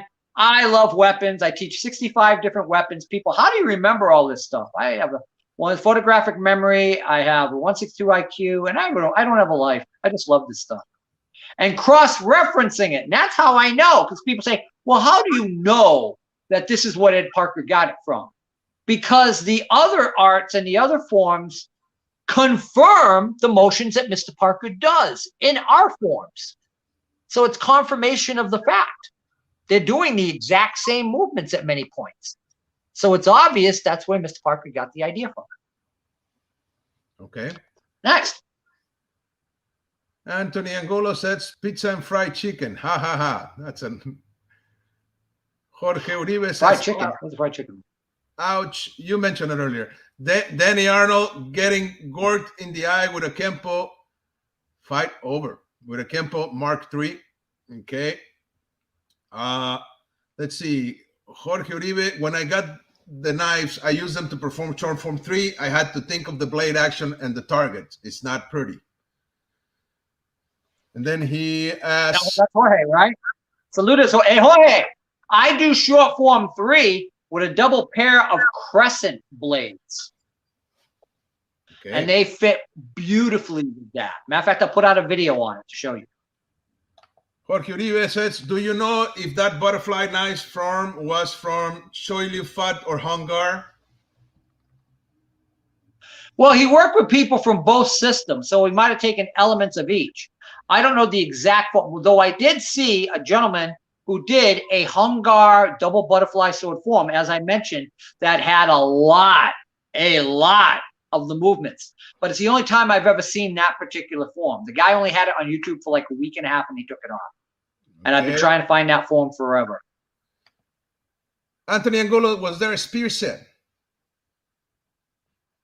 Yes, it was a single end and double end spear. Like I said, Huck taught me the double end spear. Hey, take a private with Huck. Learn the double end spear form. I did. You know, some of the guys from the NCKKA, like Brian Duffy, might still have. American Kenpo Academy's hello, Master Joe Rebelo. Salud, Master Frank. Salud, sir. Scorch 1028 says the custom measurements of weapons in relation to the user body was known as a takabakari in Japan. Okay, wow, cool. What do you think of that, sir? Takabakari? That's what he's saying, yeah. How's he spelling it? Don't you mean Tai Sabaki? Taisabaki. Tai Sabaki is the move of the body. Takabakari, what he says, is the measurements of weapons in relation to user's body. Oh, height, yeah, and tailoring the weapons, especially with katana and height. Yep, yes, by all means, yeah. The shaku, or length, which is like the Japanese Okinawa version of like what we would call a foot or meter. And like a bow is like a rokushaku bow, 6 foot long staff, and then goshaku bow, yonshaku bow, etc. Or tanbo or hanbo for the shorter lengths. Yes, I agree. I concur. Cool. Anthony Angulo was C. Okay. Okay. So I guess we have like 5 minutes left. If you got one more weapon. Okay. Got one more weapon we got to talk about. Go. And we got to talk about.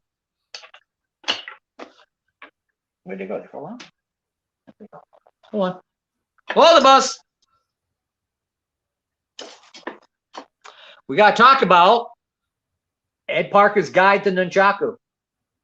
Yeah. So, Ed Parker, there was a young man by the name of Rick Avery. Rick Avery is a well-known stuntman and a helicopter pilot and whatnot. If you ever see the film The Expert with Jeff Speakman, the husband and wife couple that Jeff has to defend himself against in the film, that's Rick Avery and his wife. Okay. And Rick Avery, what's that stuck on? Hang on a moment. So Rick Avery, for his black belt thesis, he put together. Move on. Okay. He put together a nunchaku set. Mr. Parker mentions about it in the book, but doesn't name the person by name. It's Rick Avery. Because Rick Avery had studied nunchaku with Tadashi Yamashita. So Mr. Parker liked the set, and because the weapon was so popular, he decided to put a book out on it. Now, in the book, they talk a particular type of nunchaku. And that was created by Francisco Conde. By the way, Sean Kelly was a student of Francisco Conde, and that weapon was called the Nunchaku. And it's made out of a epoxy resin plastic.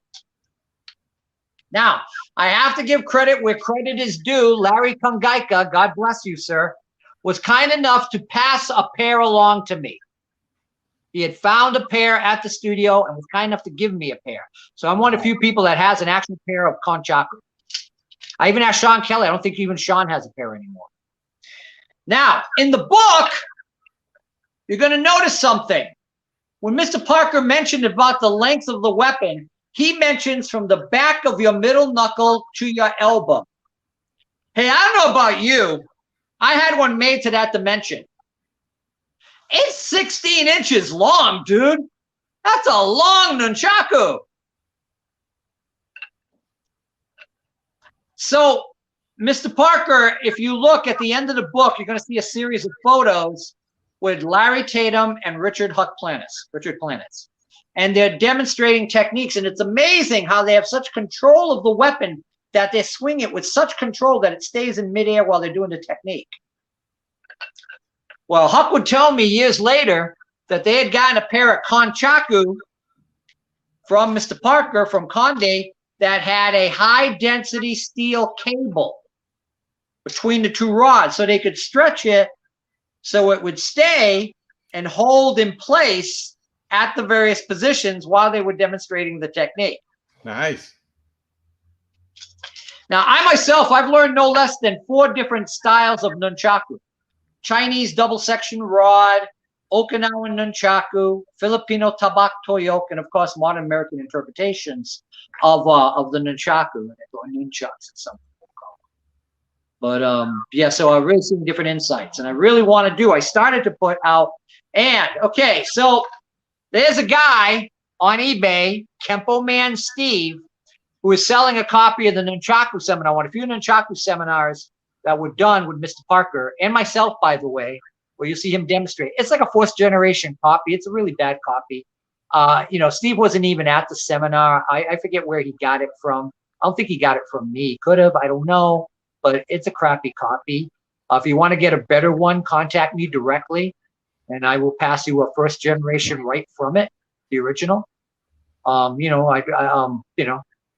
Also, like I said, I mean, there's a lot of seminars with Mr. Parker. I'm gonna, you know, just release some of it. Unfortunately, it's been released on eBay, and 947 copies have been made from it. But there's other ones that have never seen the light of day.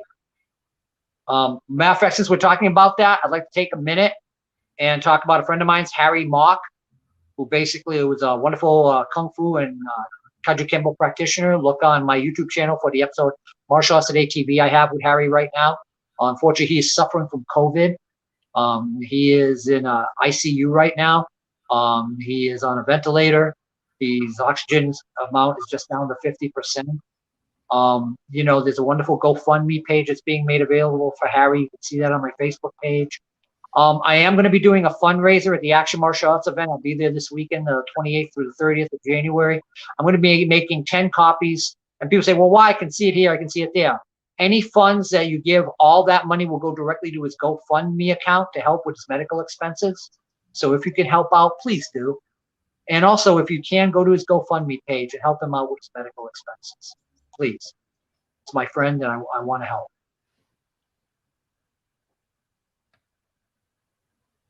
Is it there? I don't know what that is. It should be my Facebook page. Yeah. Yeah. If you scroll down long enough, you'll find it. Just type in when it loads the foot of search, Harry Mock, HARRY space MOK. Yeah, I have a ton of stuff. I go through stuff every single day, Frank. So yeah. So okay. You know. No worries. We'll figure it out. It's there. Okay, cool. But yeah, so if you could help out, that'd be great. Yeah, so the Nunchaku, like I said, I want to go over one last thing about the Nunchaku before we go. So when we use the Nunchaku, we use it at a 90-degree angle. This is how it's really supposed to be done. 90-degree angle. See the L, see the L, see the L, see the L. Okay.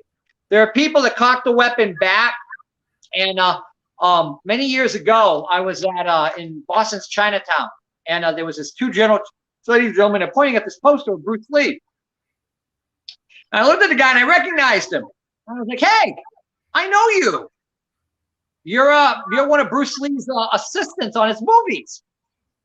So the other guy translates to him in Chinese and Cantonese. And he laughs and he goes, yeah, I am. And he's pointing to a picture from Return of the Dragon with Bruce with the Nunchaku. And he's laughing. I said, what's funny? He said, when we're on the set filming, Bruce did this. And I'm looking through the lens and I'm going, Bruce, we can't see it. He says, what do you mean? we can't see the nunchaku. Oh, okay. So I'll lean it back so you can see the length of the weapon. So something that was just done so the camera would see the length of the weapon has now become gospel.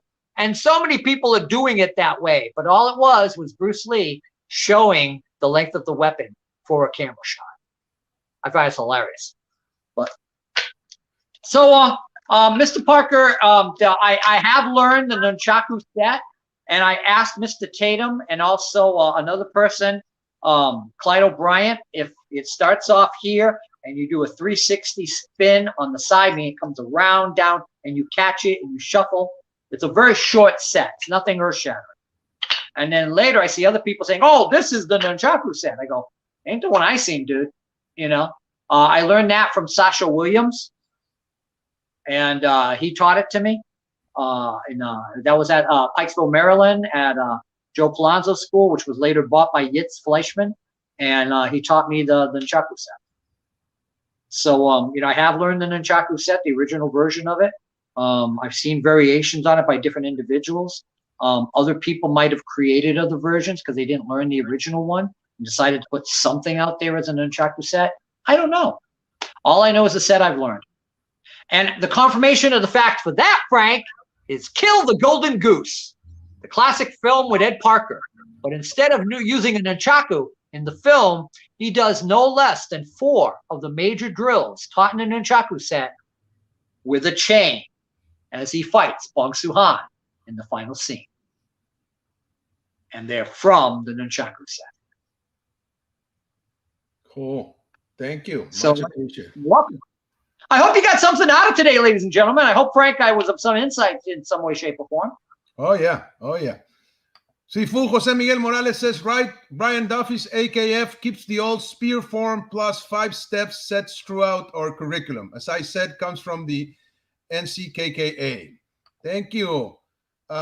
Anthony Angulo says, was crescent knives a reference to karambit knives? Short 3 with karambit knives? No. Hold on one moment, ladies and gentlemen. Let me show you what I'm talking about. So, with a hook sword, you have a double-edged dagger, you have a crescent axe, you have a double-edged sword and a hook. Now, this is popular also. Kung Fu Sansu uses it. Give me one brief shining moment. If I can't reach right for it, I'll step right back. Let's see here. I don't see it. No, it's not nearby. So, simply stated, the crescent knives. Oh, wait, I do have something else. You'll find knives, weapons are us. Hold on. Give me just a brief shining moment, please. Your indulgence. So here's another variation on it. You can also do it with this as well.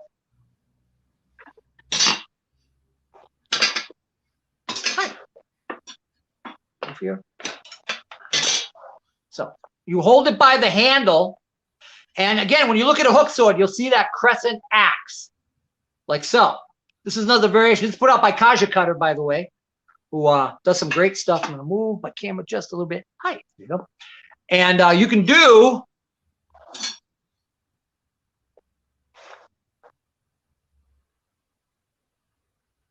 short form 3 with this. Now, it looks really cool. But the other one you'll see, look on a hook sword and you'll see the concave crescent axe. And you'll know what I'm talking about. It's just a matter of fact, Carter Wong uses a variation of that. They cut off the hook sword section. They just left the crescent axe and a dagger.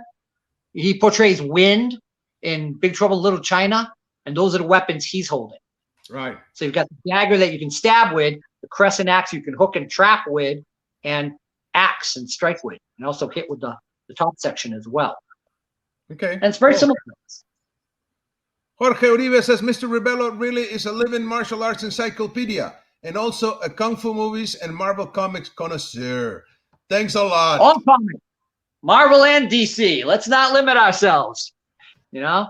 Got to get the new Iron Fist series coming out in February. Yeah. Yeah, big fan. And don't forget Batman. Well, thank you very much, sir. This was amazing. Thank you. And sorry, everybody, for the time. My bad. It was my mistake. I'm sorry. It didn't take in consideration the winter time, but we did the whole show. It was amazing having you here, sir. Always very insightful. Thank you for all your time and your answers. And I am sure a lot of people got a lot from it. I sure as hell did. Mr. Angulo says, thank you, Frank Soto, for putting these two interviews together. Yes, I was also talking to Grandmaster Al Garza from the Lima Lama system. He's going to be here on the show. He's going to be here on the show on February 10th. So, cool. Yeah, so that's going to be cool. He already said yes. So amazing. Scorch 1028 says, thank you for another great show. I had been wanting to hear an in-depth discussion of Kenpo weapons for a long time. Well, thank you, sir. Anything you want to add before we go? You bet. Ladies and gentlemen, I'm Kenpo Joe. Google me on Google me. Also, check our channel out, KenpoJoe 1 on YouTube, over 185 videos. Also, you can contact me via my email, KenpoJoe@AOL.com. You can also get in touch with me via Facebook at Joe Rebelo. You can also contact me through Instagram and Twitter as KenpoJoe_Rebelo. Also, I'm putting it out there. Hey, if you enjoyed this and you want to get insights, maybe you want to take a class with Kenpo Joe. Well, we're available through Facebook chat. We're available for private lessons worldwide. Maybe you want to go over a technique. Maybe you want to go over a form. Maybe you just want some questions answered. We are available. We take payments via PayPal. And you too can get greater insights into Kenpo with Kenpo Joe. So take the time to do it. It's worth it. You know, we do single classes. And keep watching Coffee and Martial Arts with Frank Soto. Yes, sir. Thank you so much. Well, you got it. Learn from the man, Grandmaster Rebelo, Kenpo Joe. He's available for you all. Thank you, sir. Thank you so much.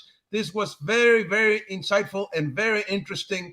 Thank you for all your knowledge and wisdom. Anthony Angulo says, Mr. Rebelo, very informative. Thank you. Thank you, everybody that watching. Oh, remember. What's that? Stick him with a knife, club him to death. Thank you. Thanks to all both. Big hug. Take care. Have a great day. Thank you, everybody. And bye-bye. Bye-bye.